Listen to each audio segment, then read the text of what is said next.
Dude, so trying to get laid, man. I'm sitting here. Had a great. Whoa, what the? Had a great date with my wife this evening. I'm not talking about me trying to get laid. Well, I mean, I do too. Had a great date with my wife this evening. Emily was out with 4 of her friends having some fun under the escort of one mother. I'm getting closer and closer to the age that Emily's got on these Matsuri, these warm summer nights. What do I look like Rick Dees in the morning with these earphones in? I was listening to Rush, Available Light at full volume. Balmy summer nights in Japan. Excuse me. I'm so sorry for burping on the camera. Balmy summer nights in Japan. You know, festivities, girls. I'm sitting here on the bench. Came down. This is my wife's idea. She said, you know, 'cause I had a hard weekend. I worked a day and a half solid with the kids. You know, and that's nonstop, man. That was a hard. So I had a nice dinner with my wife. We got Emmy. We collected Emmy. Got home and Yumiko's had a little tummy ache. She said, "Papa, you should go. You deserve a beer. Why don't you go on down to the Family Mart?" So I'm down here at the Family Mart. You know, maybe that's one of the keys to such a long marriage. You know, having a wife that intuitively knows when it's time to send her man down to Family Mart for a beer. Top this evening off, a summer night, balmy summer. I mean, it really feels good. Pretty girls in yukata walking all about. It's Matsuri night tonight. It's Tanabata Matsuri, the festival of the prince and princess on either side of the Milky Way galaxy here in Japan. The old story goes that the prince of the Milky Way galaxy is a river in the sky, and there's a prince and princess on either side. And once a year, I think that goes that if it's not raining, they can cross and be together. If it's raining, though, they have to spend another year apart. It's almost like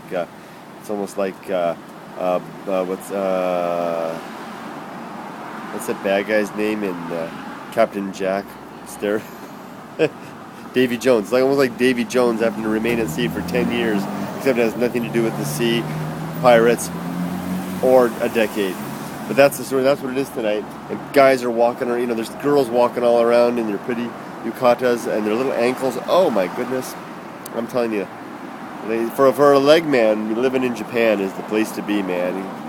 Japan, you know that Japan is the only country in the world where the back of the neck is an erogenous zone. That comes from the old yukata. From the old kimonos. If you notice, kimonos don't show off the figure of the beautiful figure of a woman. They basically hide the figure of the beautiful, wonderful curves of the female body. So one of the things that happens is that you get a little taste. You don't know how you're gonna do to show me, but I'll use me as an example. The younger women in Japan, old Japan, would wear their kimonos in the back lower, thus displaying more of the nape of the neck.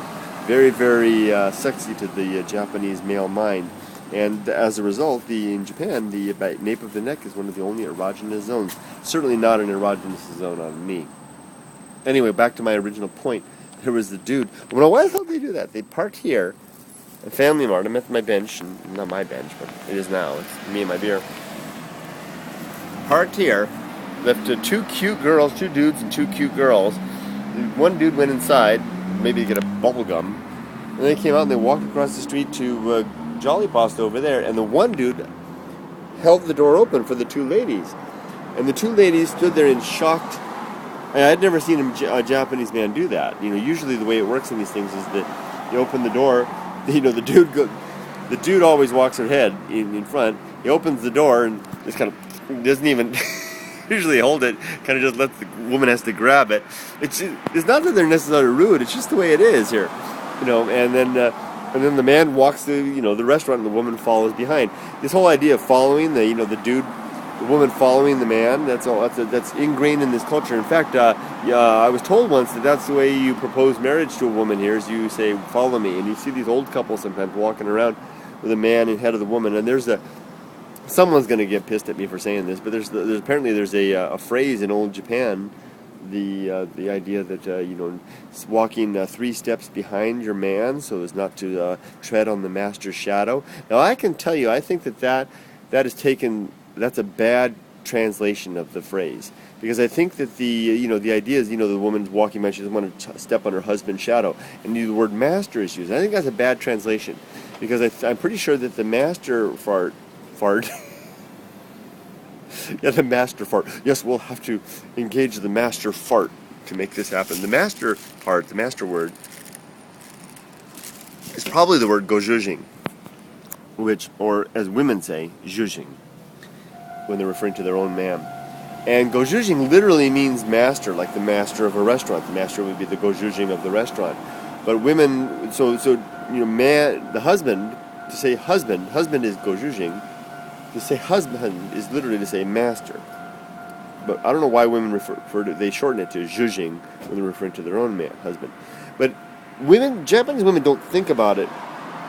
They don't say gojujing, and they don't think here's my master. No, they don't do that in the same way that Western women don't say here's my husband, and they don't look at the if you look at the word husband and look at the meaning of that word. Take for example the word animal husbandry. The term animal husbandry refers to the caretaker, the provider, the benefactor of. And Western women don't think of husband. They don't say husband. Here's the one my benefactor. They don't think that. This is just say this is my husband. Just as Japanese women say this is my gojujing desu, whatever. So to say to translate that phrase and say that it means to not tread on the master's footprint, not to tread on the master's shadow, is to load the phrase with the word master in English, when it's probably not. Even though literally it is that way in Japanese, it probably isn't meant that way.